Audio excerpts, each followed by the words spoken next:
तो बिना किसी परिश्रम के उसे 4 वस्तुएं प्राप्त हो जाती हैं। माइक को सही बनाओ, बेस डालो, बेस और बैलून दोनों। 4 वस्तुएं उसे प्राप्त हो जाती हैं, क्योंकि शास्त्र कहता है अभिवादन शीलस्य नित्य वृद्धोपि सेवना चत्वार तस्य वर्धन्ते आयुर्विद्या यशो बलम। आयु, विद्या, यश और बल, ये 4 चीजें उसे प्राप्त हो जाती हैं। व्यक्ति प्रातः से सायं तक अर्थ, धर्म, काम और मोक्ष की परिकल्पना लिए कार्य करता है। किसी को अर्थ की आवश्यकता होती है, किसी को धर्म की आवश्यकता होती है, किसी को काम की आवश्यकता होती है और किसी को मोक्ष की आवश्यकता होती है।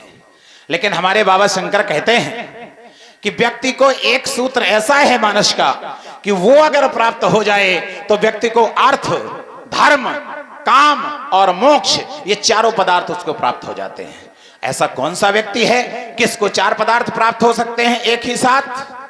तो शास्त्र कहता है कि 4 पदार्थ कारता लेता के अप्रिय पितु मातो प्राण समझा के।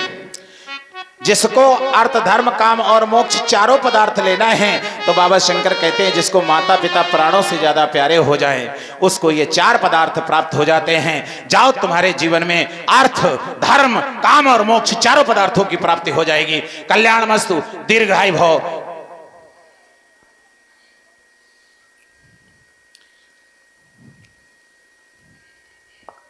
नर्तवाणी सिदाते मुखाब्जे दरी दर्त में दुख निवारण महेशा। जाओ।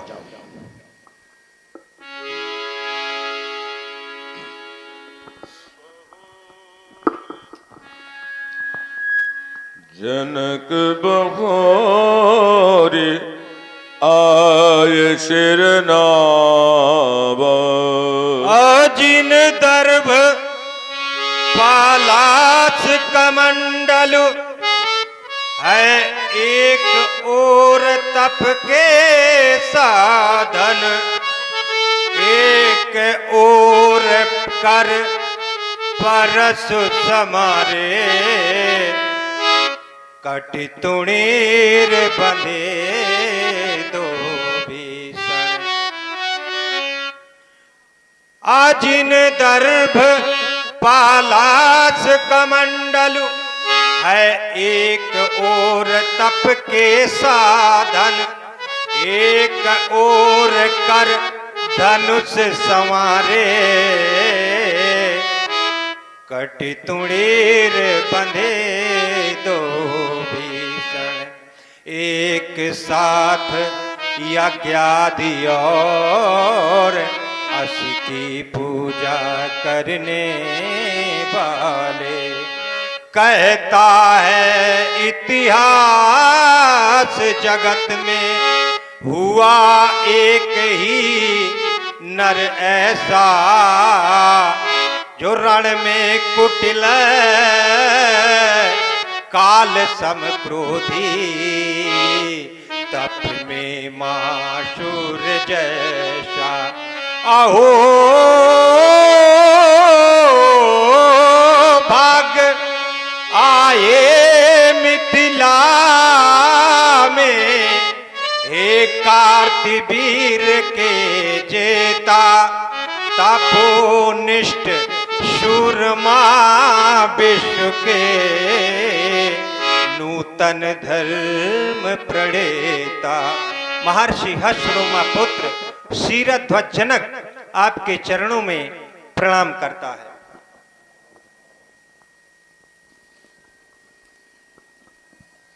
शीरध्वज, तुम्हारे वंश की परंपरा और जब जब मिथिला आना हुआ, मिथिला में हमेशा अथो तो ब्रह्म जिज्ञासु ईशावास्यमिदं सर्वम की परिभाषाओं को परिभाषित कर रहे तुम्हारे गार्गी याज्ञवल्क्य जैसे विद्वानों की सभा से सुशोभित होने वाले शीरध्वज, व्यास जी के द्वारा जब जनक शब्द का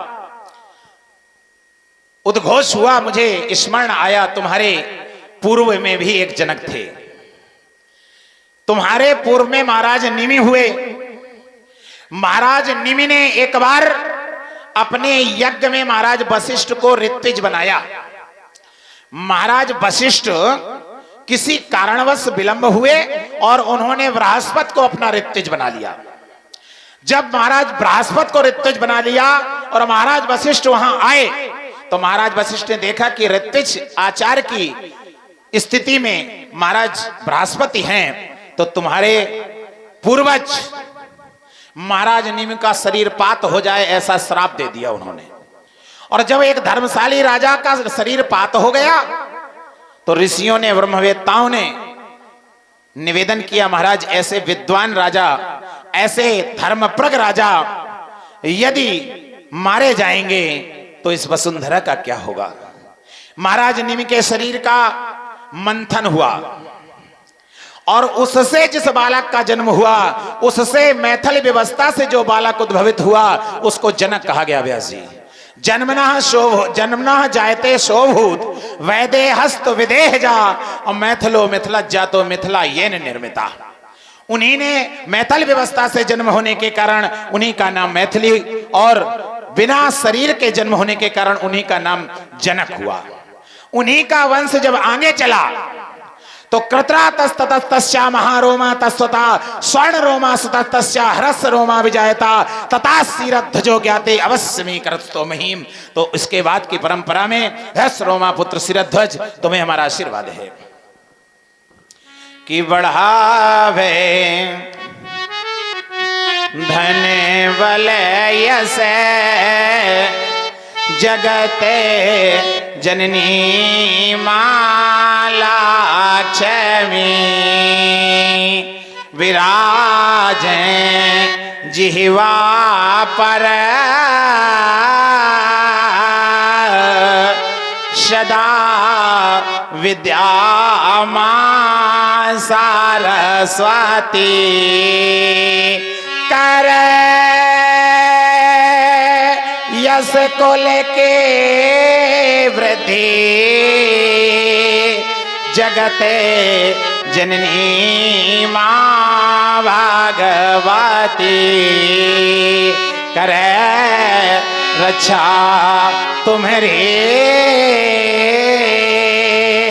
सदा दुर्गा मां पार्वती। जाओ तुम्हारा कल्याण हो राजन। बुलाए प्रणाम कराव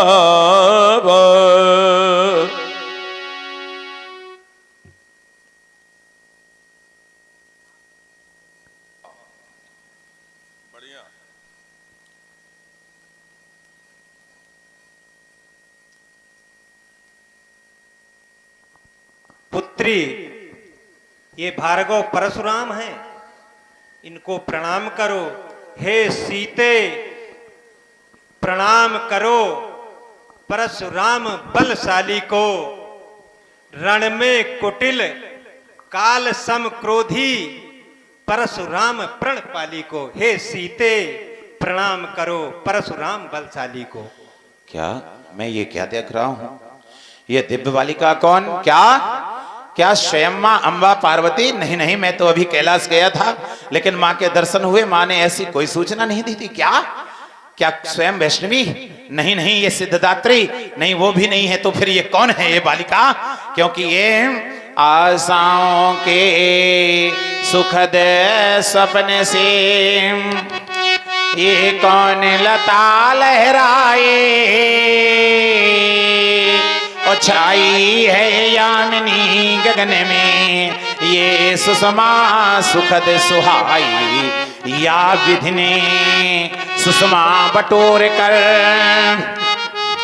ये जग को है बैठा ले, और या विदेह ने प्रकृति देवी साक्षात यहाँ प्रतिपाली, अरुण नैन द्रुम तल से शोभित ये किसके जनक बताओ, और ये है कन्या कौन कहां से आई शीघ्र सुनाओ। ये पुत्री तुम्हें कैसे प्राप्त हुई, शीघ्र बताओ। मिथिला में घोर अकाल पड़ा, थी दशा भयानक मिथिला में, वीणाधारी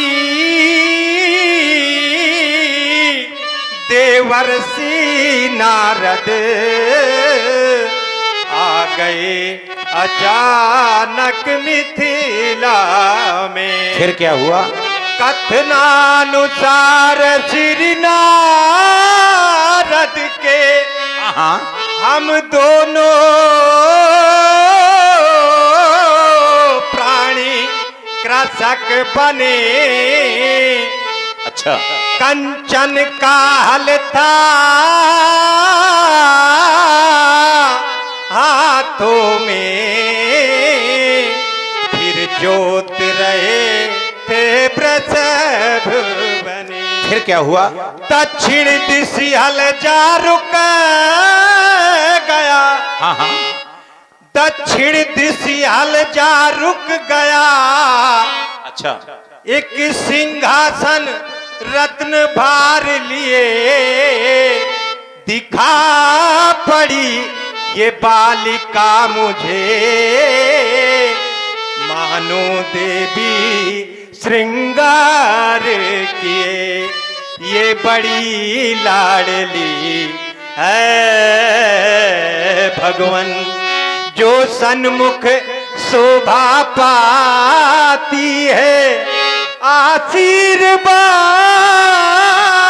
दो हे भगवन, चरणों में शीश झुकाती है। इस बालिका का नाम क्या है? देवता, इस बालिका का नारद जी के द्वारा नाम सीता रखा गया। जनक की जानकी है और मैथिल में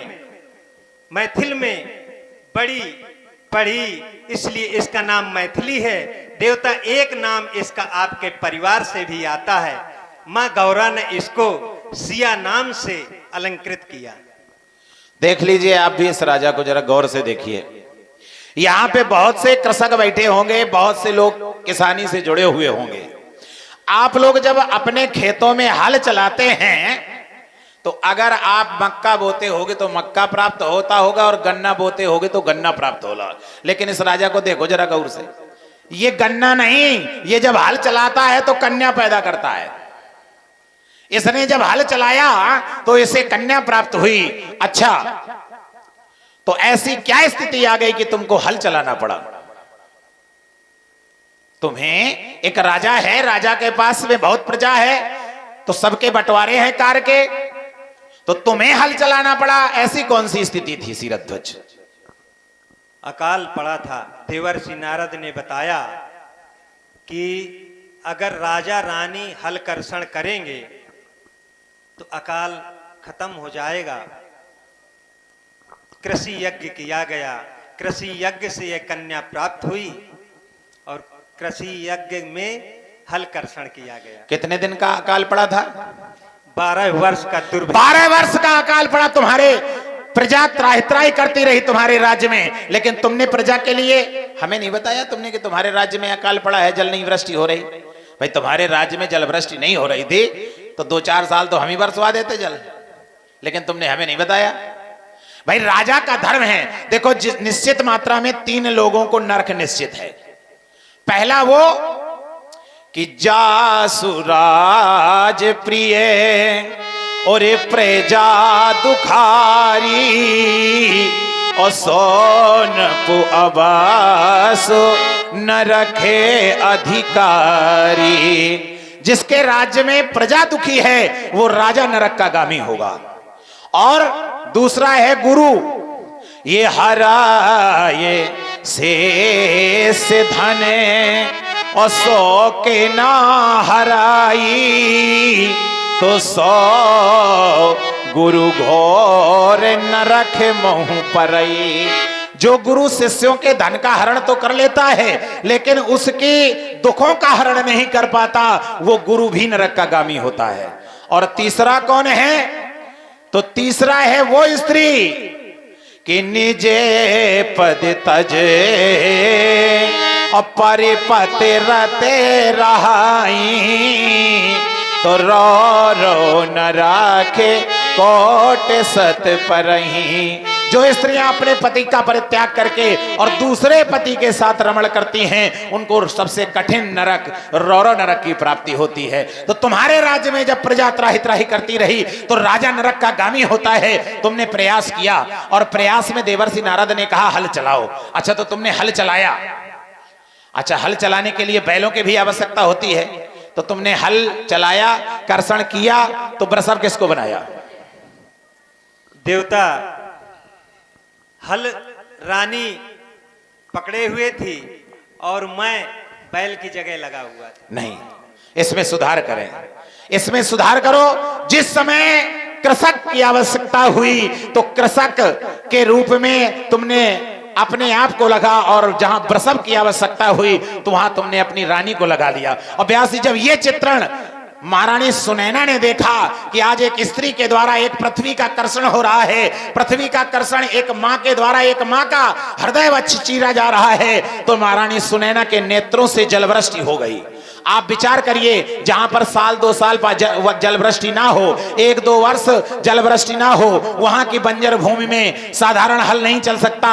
और वो तो तुम्हारा दिव्य स्वर्ण का हल था, कैसे चल जाता। लेकिन महारानी सुनैना जिस समय ये दृश्य देखा कि आज मुझे कैसा, हे विधाता, ये कैसा समय आ गया है कि मुझे ही आज हल कर्षण करना पड़ रहा है। वृषभ बनी महारानी सुनैना के दोनों नेत्रों से जलवृष्टि प्रारंभ हुई, अश्रुवृष्टि प्रारंभ हुई। और जब अश्रुवृष्टि प्रारंभ हुई, आंसुओं के द्वारा तुम्हारे राज्य की सीमा में 2 नदियां हैं, कमला और बिमला, वो दोनों महारानी सुनैना के नेत्रों से प्रवाहित हो गई। और जल जब बरसा तो वहां पर बंजर जमीन भी प्रवाहित, उस समय शीतोष्ण हो गई और तुम्हारा हल चल गया। और जब हल चल गया तो तुम्हें यह बालिका प्राप्त हुई। बहुत अच्छा। तो जो हल था वो तुम्हें कहां से प्राप्त हुआ था? तुम्हारे विवेक का आज बढ़िया व्यायाम करवाएंगे। तो तुम्हें वो हल कहां से प्राप्त हुआ था? चलिए, बहुत अच्छा। अच्छा, वो जो हल था वो काहे का था? कंचन का। कंचन मतलब सोने। हाँ, सोने का। तो तुम्हारा वो जो हल था वो स्वर्ण का हल था, और जो सोने का हल था उसके द्वारा तुमने जब कर्षण किया तो तुम्हें ये दिव्य बालिका प्राप्त हुई। और जब सोना सोने से टकराया, उसने सूचित कर दिया कि ये सोने पर चोट कर रहा है तुम्हारा हल। इसलिए ये बालिका भी ध्यान रखना कि अगर कहीं ऐसे स्थान पर चली गई जहां पर सोना ही सोना होगा तो उसके पास में ना तो सोना रह जाएगा और ना रोना रह जाएगा। इसलिए अगर ये तुम्हें अलौकिक बालिका प्राप्त हुई है तो इस बालिका को हमारा आशीर्वाद है कि धरती के अंतस से उपजे, धरती माँ की प्यारी और संतति हो ऐश्वर्यशालिनी। ये बेटी जनक दुलारी, अमर रहे तू सिर सिंदूर जब लगे गंगा की धारा। और सदा रहो ऐश्वर्यशालिनी, ऐसा आशीष हमारा। भवे समस्तम सुफलम तदीयम मनोरथम वही जनकात्म जाया। जाओ, तुम्हारा कल्याण हो, ले जाओ राजन। विश्वामित्र मिले पुनि